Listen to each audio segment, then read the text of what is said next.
د رییس الوزرا اقتصادي مرستیال عبدالغني برادر د بندیانو په چارو کې د امریکا د ولسمشر له ځانګړي استازي بولر او د افغان سولې لپاره د امریکا له پخواني ځانګړي استازي زلمي خلیلزاد سره کتنه کې ویلي د امریکا او نړۍوالې ټولنې د بندیزونو له امله په ځینو برخو کې د اړتیا سره سم پرمختګ نه دی شوی.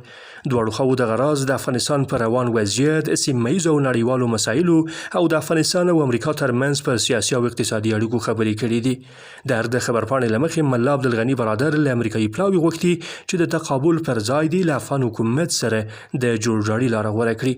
د خبرپاڼې پر بنسټ بولر ویلي د دوحې هوکړه د دواړو خواو له لوري په ښه توګه عملي شوې او دغه برخه کې هیڅ سرغړونه نه ده شوې. هغه دغه راز ټینګار کړی دی چې د امریکا او افغانستان ترمنځ اړیکې باید پراخې شي او لا زیات جوړجاړی رامنځته شي. بولر د بندیانو موضوع ته په نغوتې سره ویلي ټاکل شوي دواړه لوري خپل بندیان تبادله کړي.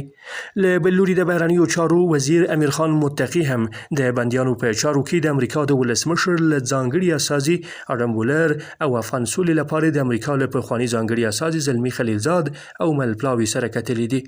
د بهرنیو چارو وزارت د خبرپاڼې له مخې دغه کتنه کې د دوه اړخیزو اړیکو پر پراختیا، د بندي اتباعو اړوند مسایلو او افغانستان کې پر پانګونې خبرې شوې دي او دواړو خواو ټینګار کړی چې د بندیانو په اړه به خبرو ته دوام ورکړي.